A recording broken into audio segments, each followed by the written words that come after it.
Hello everyone, welcome to our webinar, Exhibiting in Russia, How to Make the Most of Your Show Participation. I'd like to introduce Nikolai Karasev, who will be conducting the webinar.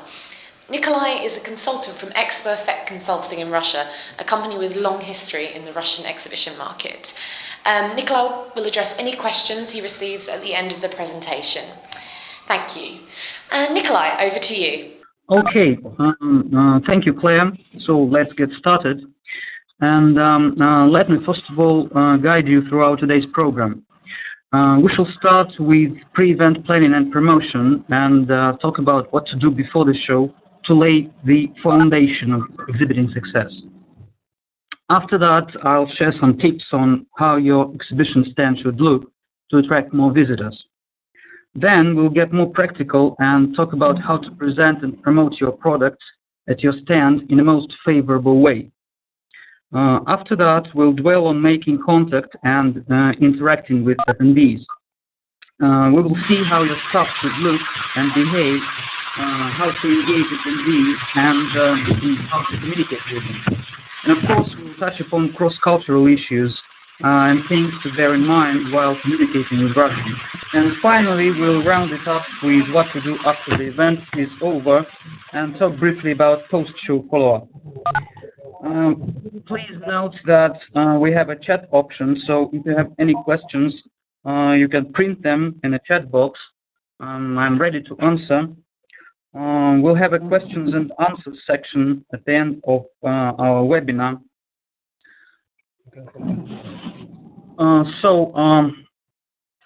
We're quite pressed for time, so we'll go fast. Please be ready to make quick notes and put down things you'll find useful. So, okay, let's start with the pre-show period. My first recommendation would be to begin with the end in mind. Just answer simple questions. What results do you need to achieve? Setting up clear objectives is the basis for success. The more specific your exhibiting goals are, the better you can measure your return on investment and return on objectives.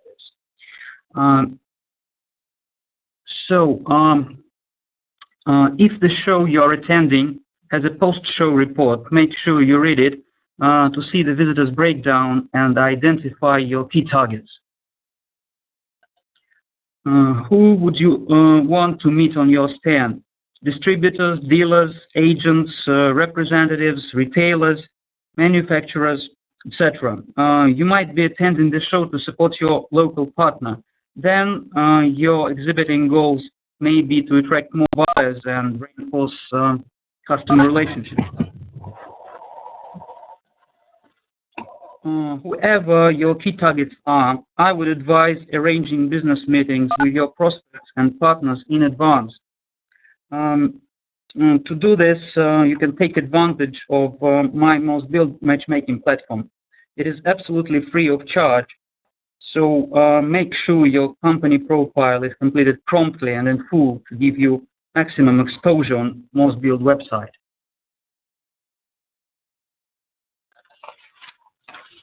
And besides that, if you have a chance to contact people you want to meet at the exhibition and make appointments with them beforehand, please do. I would suggest arranging meetings in the morning from 10 to 11:30 a.m. or in the evening from 4:30 to 6 p.m. There are usually fewer visitors at these times.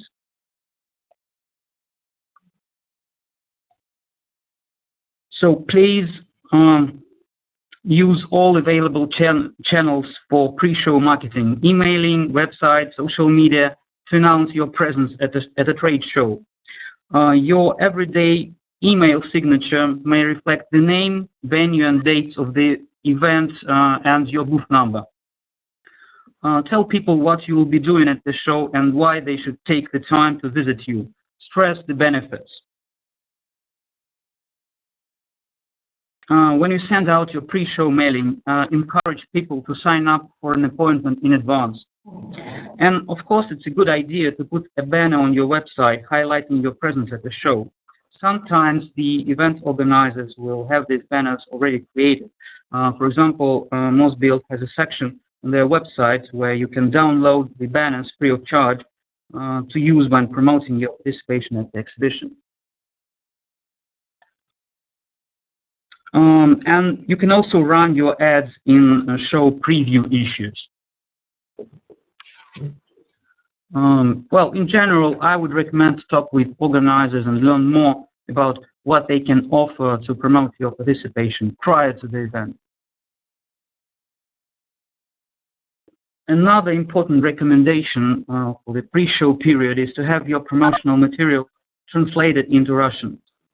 There are still a lot of people in Russia who prefer printed brochures and leaflets and catalogs over CDs and flashcards. However, there are people who feel more comfortable with digital documents rather than paperwork. So I would prepare both printed and electronic handouts. As for giveaways and promotional gifts, of course, people love taking free items, but if they are ordinary plastic pens or stress balls, they usually just end up in the trash. Present something more valuable and useful.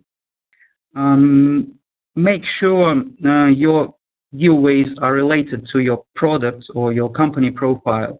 If you sell a product with unique features, give away something that reminds visitors of those unique features. You have to think out of the box here to provide something that is uniquely you and aligns with your brand and message.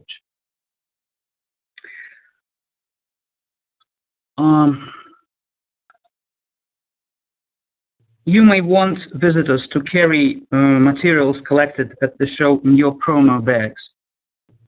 Then you have to make them roomy and durable and see how many people will be eager to have them and carry them on their shoulders. And that's how you turn them into your free promoters at the show and outside the venue as well.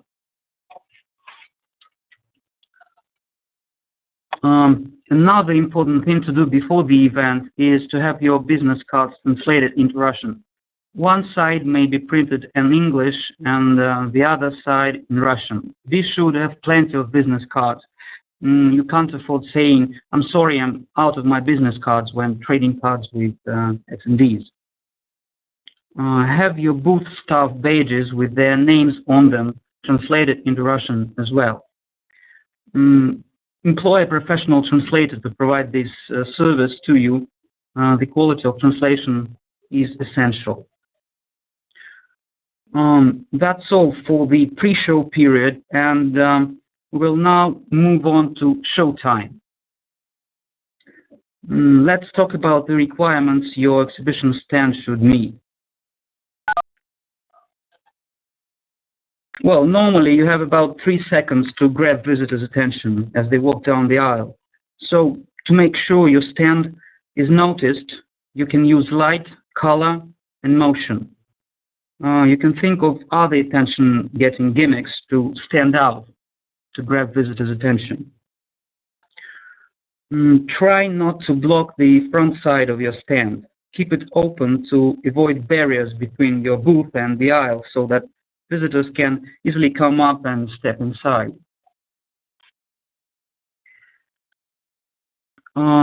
With all due respect, however well you think you're recognized in your own country or in the world, please do not overestimate your brand awareness in Russia. Many people will see you at an exhibition for the first time. So with this in mind, your stand signage should say more than just your brand and company name. For example, Caterpillar has been in this market for decades, but they still find it essential to have descriptive texts on their stand. And they're absolutely right, keeping their stand informative. Make sure your booth design quickly and clearly tells visitors what you are offering and why they will benefit from coming into your booth and partnering with you. And that in Russian. I've already mentioned that, but it's worth repeating how important it is to employ a professional translator to make your signage work.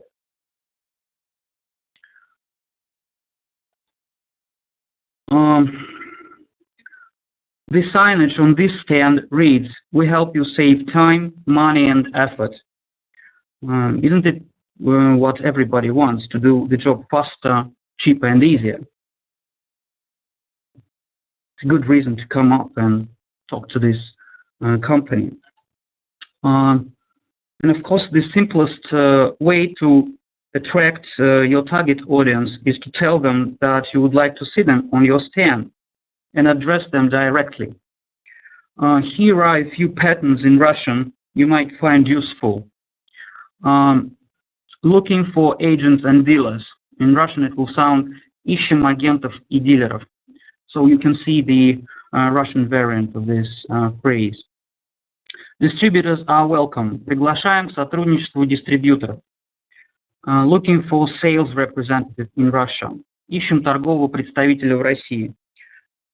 Well, if you need some other signage, please ask your translator to do proper translation for you. Anyway, I would advise address your target audience directly and name them with your signage. And of course, take care of the signage in advance. Handwritten signs don't look good and may spoil your image. This one looks more professional. The Russian slogan comes first, and then its original version in German. Many visitors take pictures to better remember exhibitors or products they are interested in. So if you put your contact information on your stand, your website address, links to social media pages, QR codes, it will be easier to get in touch with you after the show is over. QR codes are a great way for people to scan quickly with their smartphones and learn more about your company later. They are also useful for people who want to find out more information while your staff are busy talking to others. So put your QR code on a front desk or a wall closer to aisles so that they are easy to scan.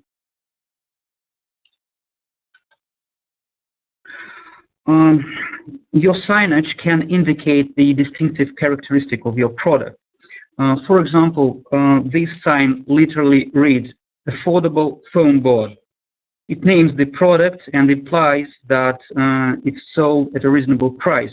Just two easily readable words, as simple as that.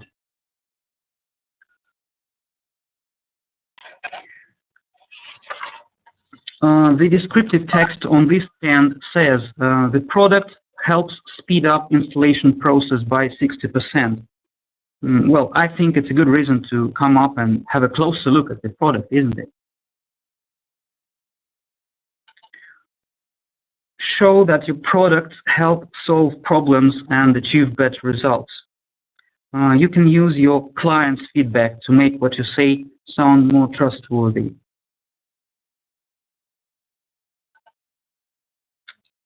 Here are a few more sign patterns you can put on your products to attract visitors' attention.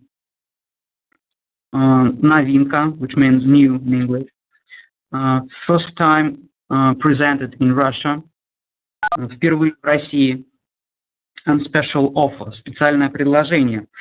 These signs always catch the eye, so you can use them.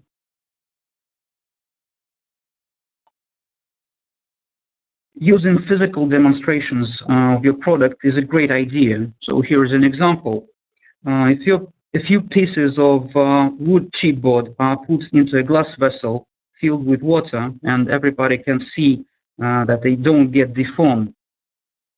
People trust what they see better than words they hear or read. So whatever advantage of your product is, water repellence, temperature resistance, durability, try to make it visible.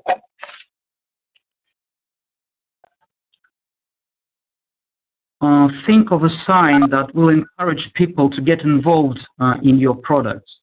And of course, translate it into Russian. This one is not, but I would advise you to translate your signage in Russian. People are more inclined to remember an experience rather than a sales pitch.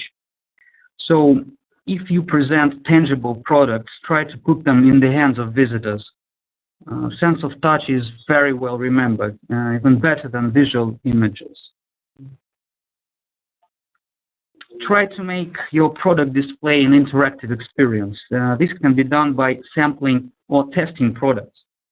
Here you can see two samples of flooring and a hammer, and visitors are invited to make a soundproofing test by themselves.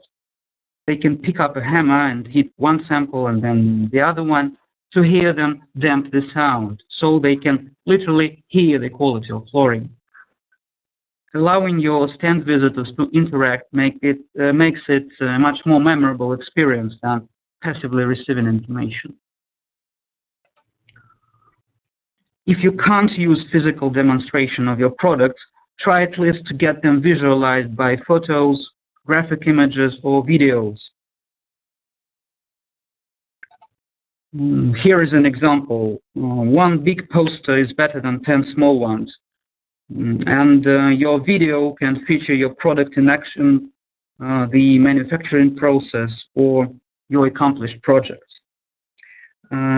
Make it dynamic and use descriptive text to be sure people easily understand what they see.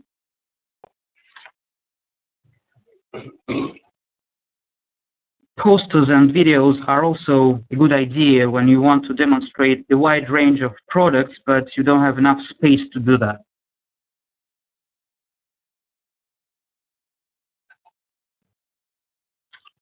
Think of promotional activities you can carry out during the show. For instance, you can hire promo models to hand out your flyers inviting visitors to your booth. Please note that you have to pay a special fee for that. I would recommend to ask your show organizers for detail. You can also ask organizers for more advertising options available on site. So, okay, we're now coming up to the most important part of our webinar. We shall talk about your booth theme, the way they should look and behave to engage attendees. As for the booth dress code, standard business dress code is acceptable. Men and women normally wear business suits at exhibitions in Russia. So be sure that everyone manning your booth is friendly, enthusiastic, and informative. Maybe common sense, but it's not so common in practice. We know that people convey more than half of their message non-verbally. That's why it's important to communicate these non-verbal messages to attendees. You're approachable, you'd like them to enter your booth, you're ready to speak to them. A few words about booth etiquette. Your booth team should speak positive body language. It is considered rude to stand cross-armed or with your hands in your pockets. Of course, avoid eating at your exhibition stand. Don't just be sitting around and waiting for someone to come up to your booth. Lazy and indifferent team members chatting with each other with their backs to the aisle and empty booths turn visitors away. They may think that if there are no other visitors on your stand, there's nothing interesting there. Your products are not demanded and you're not successful enough to deal with. Do not demonstrate that you're busy reading, writing, working at a computer, talking over the phone, sending text messages and things like that. This may discourage casual visitors from stopping and asking questions. People just may not dare to interfere. Please pay attention to anyone who comes up to your booth. Don't hide deep inside, making them wait. They won't wait long, 20 or 30 seconds, and off they go. On the other hand, people do not like too much attention on them, so you may pretend that you are busy doing something, but your side vision should always be switched on and follow attendees. As you see them stopping by, looking at your product or picking up your brochure, give them a few seconds and then start the conversation. Try to use every opportunity to engage in conversations. You can even step out into the aisles to greet attendees walking past your booth and make them enter. They may not seem interested, but that's because they don't realize what a great product you offer. Or people may be too shy to talk to you or too shy to speak English with foreigners. Thus, an interpreter should always be somewhere around to help you out with those who don't speak English. Do not come up to visitors with, "Can I help you?" The most common reaction will be, "No, thanks, I'm just watching." Start with eye contact, greeting, and telling them who you are, what you do, or what you're offering. After that, you can ask a few qualifying questions to learn the attendees' needs and business challenges and decide whether it's worth continuing the conversation. Time is limited, so if you qualify the attendee as a prospect and invite him or her into your booth, be ready to make a brief and focused presentation, expressing the benefits and putting your best cases forward. As for the lead capture, record accurate and complete data about your prospect in a lead form. Ask visitors for preferred follow-up time and method. And of course, ask your team to categorize all the leads. Develop a scoring system to ensure quality leads are followed up on first after the event. And one more practical advice, please do not hold lead record forms in your hands all the time. This looks intimidating and may scare visitors away, as nobody likes to get registered. So keep your lead record forms handy somewhere in the front desk, but not in your hands.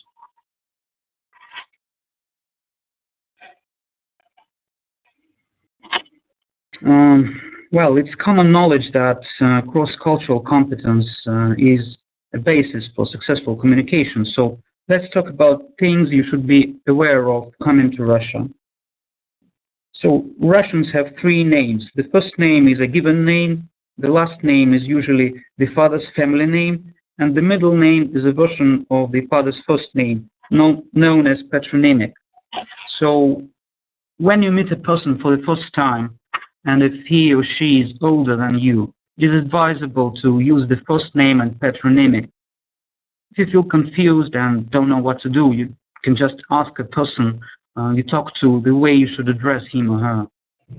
You may be invited to refer to him or her just by the first name. Personal contacts are of the greatest importance in Russian business life, and many issues you could settle over the phone or by email back home here would demand a meeting in person. And in this regard, participating in an exhibition is a good way to establish personal connections. Please be aware that Russian businessmen work not only with your company, but with you personally. They buy you as well as your products or services.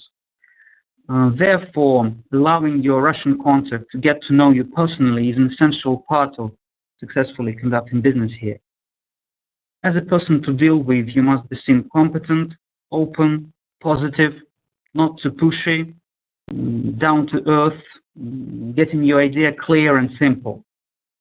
That may not be your style, but please try and step out of your comfort zone to meet the expectations of your Russian partners. They will respect that. If you are the head of the company, you're expected to know everything and be aware of tiny details. Be prepared for complex technical questions. You can't say, "Hang on, I have to ask my technical guy," because they will think this person knows nothing. They're not competent enough to deal with. How can we trust a person who does not know everything about his product? In conversation, welcome topics with Russians will be Russian culture, current news, and economic issues. Bringing up the subject of Russian culture can be an appreciated gesture.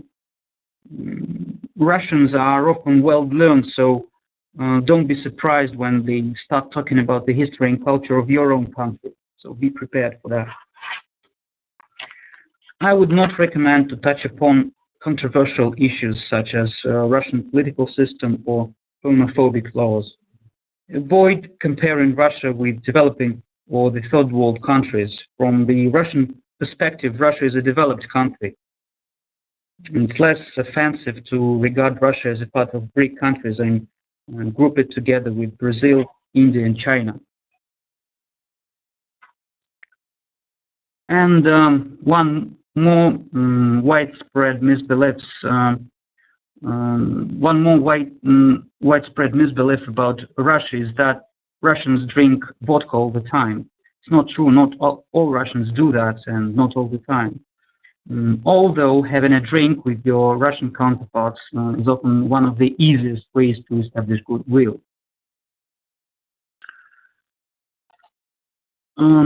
As I've already mentioned, English is not widely spoken or understood in Russia. Therefore, it's essential that you have Russian speakers on your stand at all times. If you do not have local staff available, please hire an interpreter. As far as I am aware, most build organizers can provide on-site interpreters, but you have to book them far in advance. If your product or service requires a lot of technical information, forward general terms and notions to the interpreter in advance. I would also recommend to advise him or her on dress code prior to the show. If you meet a person who can speak English, and especially if you are a native English speaker, please speak simple English. Slow down, cut out rare or sophisticated words and idioms. You may use idioms trying to look friendly and informal, but I would recommend more formal style because at least they can understand you. And we all know when people don't understand you, they don't trust you. It would be nice if you learn a couple of words in Russian. Here are a few Russian phrases that might come in handy. I marked the vowels you should put stress on in italics. So here they are. The formal greeting in Russia that can be used any time of the day sounds like "Здравствуйте." Здравствуйте. The Russian for good afternoon will be "Добрый день." Добрый день. If you want to greet a person in a less formal manner, you can say "Привет." Привет. You can also add "Как дела?", which means how are you doing? Как дела? And the answer will be "Хорошо, спасибо." I'm okay, thank you. Хорошо, спасибо. If you want to thank somebody, you say "Спасибо." Спасибо. When somebody thanks you, you should respond with "Пожалуйста," which means you are welcome. Пожалуйста. To introduce yourself, say "Меня зовут," and then comes your name. Меня зовут Николай. That's my name. The Russian for goodbye will be "До свидания." До свидания. It literally means "see you again." Well, I can understand that most words are not quite easy to pronounce, but it's worth making an effort. It's always appealing when a person speaks your language, isn't it? Even a few basic words from a phrasebook will do. In general, using the Russian language in your stand signage and when talking to people shows that you're respectful to this country and serious about entering this market and doing business here in Russia. Okay. Let's go back to practical advice. You can find your Russian partners among exhibitors around you, so walk the show to see who is attending. I would do it in the morning or in the evening when exhibitors are less busy engaging attendees. Perhaps you can learn something useful from other international exhibitors. Speaking to various people could reveal insights into the market and industry trends. So do not be afraid to step away from your booth for a while to investigate what others are doing. Try to choose a hotel located near the exhibition venue to be sure you come on time. The metro system in Moscow is quite complicated, but I still would recommend going by metro. To get to Expo Center, you should take the light blue line. It's called Filovskaya. And go to Vystavочная metro station. It is 100 meters away from the western entrance to the Expo Center fairgrounds. Here you can see it in close up.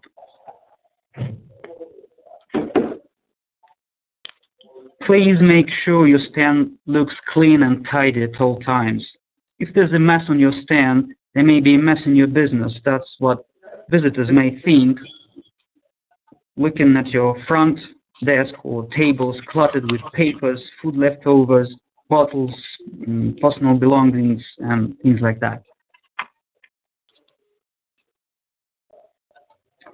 You should be aware that there are people who come to exhibitions to steal, so please keep your eye on valuables. Whatever they are, a notebook, a smartphone, a calculator, a stapler, just a few seconds and they are gone.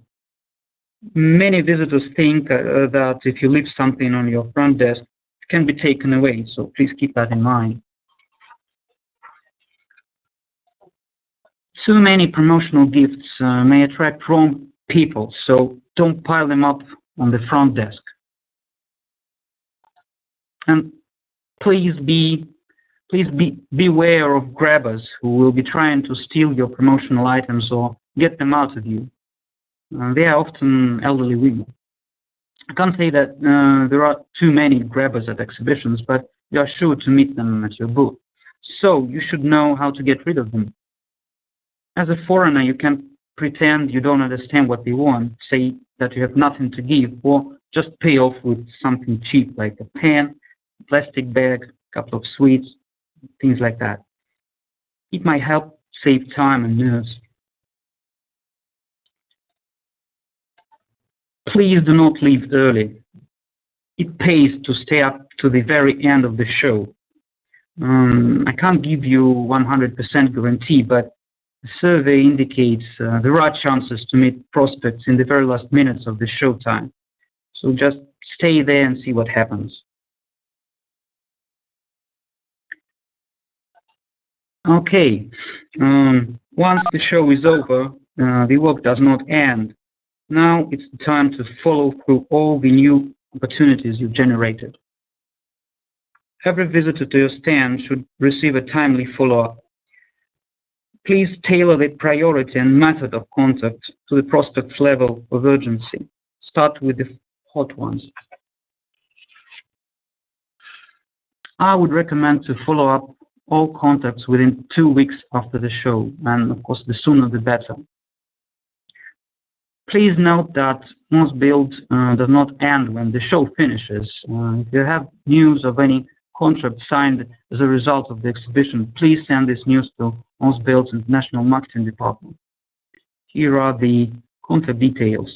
They will share it on MosBuild website, social media, and it may even result in an interview in MosBuild magazine and provide you extra promotion. So, in conclusion, I would like to say special thank you to Amoco team and Daniel Nevet personally for sharing his exhibiting experience that contributed a lot to the webinar content. And here you can see Daniel's feedback. Thank you, Daniel. Claire, would you like to add something? Yes, I would like to say a huge thank you to Armocoat, who are a leading supplier of polished plasters, sculptural effects and innovative surface finishes. They've actually been attending MosBuild since 2008 with progressively larger stands as the market has developed. It's great to get perspective from an international exhibitor experienced in the Russian market, and much of their feedback we've incorporated in the webinar today. We've actually selected 3 of their most important points to include on the slide. After the webinar, we'll be sending out the presentation to everyone, so I do suggest going back and having a look at these points, as they're definitely worth a read. So thank you very much, Armocoat, for your input. Now we're moving on to the questions and answers section, we have a few questions. Will the webcast be made available anywhere else after the event? So yes, the webcast will be available for review. We'll upload it on MosBuild website and send you the link by email. So you'll have a chance to see it again. And if you find this information interesting, please share this link with your partners and colleagues. Here's another one. Can you clarify the position of the translation services? Would you recommend we book our own translator for on-site? Yes, I would recommend to organize your own translator for all days of the show, the exhibition. And just believe me, it's worth the money you are going to spend on that. As already said, you can ask your organizers to help you with that, but you have to do that far in advance to be sure to book a translator. Here's another question. Can you give information about the visitor profile and the respective countries? This information is available at MosBuild website, and you can see it in the post-show report. Again, it's available on MosBuild website in exhibitors section. Can you introduce a new competition related to products, product of the year or something similar? Well, I think I should address this question to the organizers. Maybe Claire will answer this. Yes, we have a number of competitions at MosBuild, including our E3 awards. These have been running for a number of years now and are presented to products that are eco-friendly or display eco-friendly manufacturing techniques. Details of this competition can be found on the MosBuild website. But actually I would like to mention a new competition we have for this year called the Product of the Year competition. This competition will be judged on innovation and awarded to the most innovative product. The winner will have their product displayed prominently on the website and at both exhibition centres, giving your product maximum exposure. To enter, you'll need to provide a photo and a description in both Russian and English. More details about this can be found either on the website or on page M10 of your marketing manual. But if you have any other questions or you'd like to know more details, you can either contact your event manager or myself. The details of contact will be at the end of the webinar. Oh yes, and I think in that question as well there was also mention of how long had MosBuild been running. This year it will be its 20th anniversary edition. Okay, so I think that's all the questions that we have for now.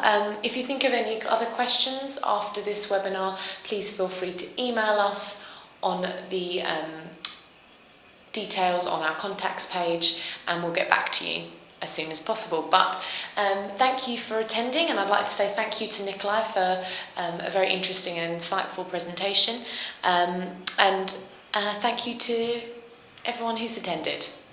Goodbye. Thanks.